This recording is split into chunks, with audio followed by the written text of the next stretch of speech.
आपको ले चलते हैं झारखंड, जहां पर मुख्यमंत्री डॉक्टर मोहन यादव चुनावी प्रचार प्रसार के दौरान सभा को संबोधित कर रहे हैं। महाकाल की नगरी से आता हूं और आने के साथ मुझे यहां मालूम पड़ा है कि पहाड़ी बाबा भी बाबा महाकाल का ही रूप है। तो बोलिए पहाड़ी बाबा महादेव की और महाकाल महाराज की। आज के इस चुनाव में जो सबसे बड़ी बात है, जिस बात को विस्तार से सुरेश सेठ जी ने रखा है, मैं संजय सेठ जी, मेरे यहाँ एक सुरेश सेठ मेरे मित्र है, वो भी ऐसे जुझारू नेता है। तो मुझे तो लगा कि मेरा बिछड़ा भाई मिल गया। क्या जोरदार ताली बजाओ आपके सांसद जी के लिए। दिल से बात ऐसी निकल रही है कि तलवार से खटाखट हो रही विदेश वालों की।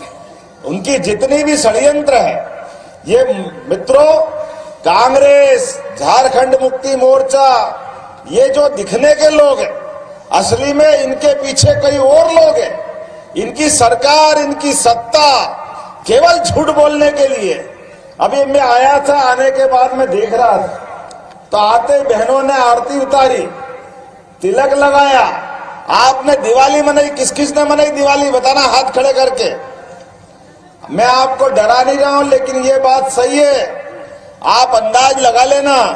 ये चुनाव इस बात का है कि हम अपने देवी देवताओं की पूजा, ये होली दिवाली आगे मनाना कि नहीं मनाना, ये घुसपैठिए आएंगे और हम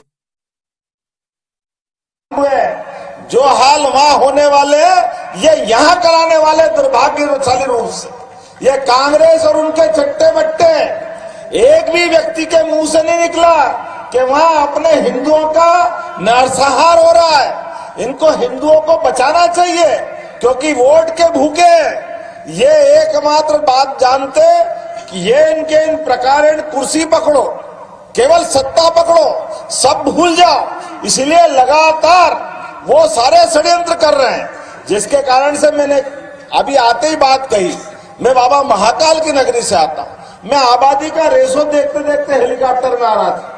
आबादी का हमारे इस राज्य के अंदर 7% हिंदू कम हुए, अब 7% कम नहीं होते। और आदिवासी भाई बहन कहाँ 40-41% थे, वो 28% रह गए। अरे भैया, आबादी बढ़ रही है तो ये बढ़ना चाहिए कि नहीं बढ़ना चाहिए। ये लोग कहाँ गए?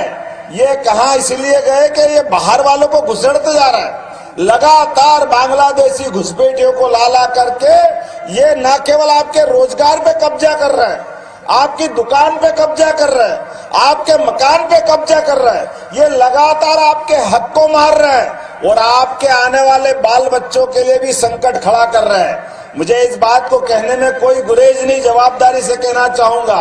अरे भाई, आप इस प्रदेश के अंदर चुनाव लड़ना चाहते हो, कांग्रेस के लोग दिल्ली में चुनाव लड़ना चाहते थे, लेकिन इनके कर्मों के कारण से जनता ने इनको धता बताई है, क्योंकि इनकी भावना गलत है। ये केवल वोट के लिए, अकेले जम्मू कश्मीर में 40,000 हत्याएं अगर हुई है, उसका पाप किसके माथे है? तो वो कांग्रेस के माथे है। हम सबके सामने ये रिकॉर्ड है।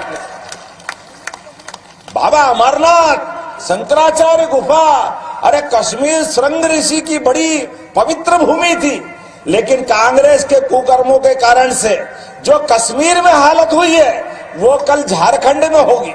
ये झारखंड राज्य के लिए तो याद करो स्वर्गीय भारत रत्न अटल बिहारी वाजपेयी को। बोलिए अटल बिहारी वाजपेयी की। आप अंदाज लगा लो, हम रोज जयकारा लगाए तो भी कम है।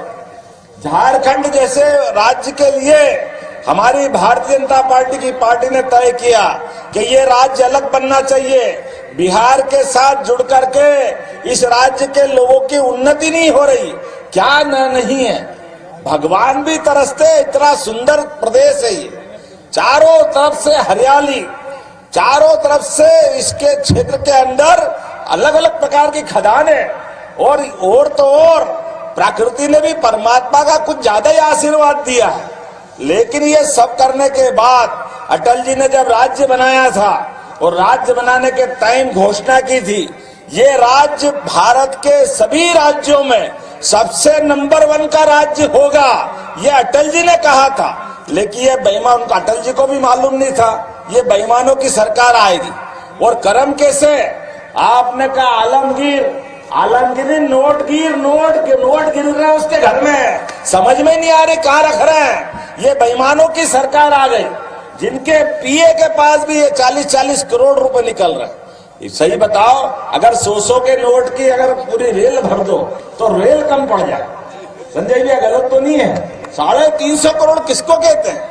हमारे बाल बच्चों का पेट काट करके ये सारे के सारे मेहनत करने वाले लोग अपने खून को पसीना कर रहे हैं, और ये बेईमान इनको लूट लूट के ले जा रहा है। ये चुनाव ईमानदारी और बेईमानी के बीच का है।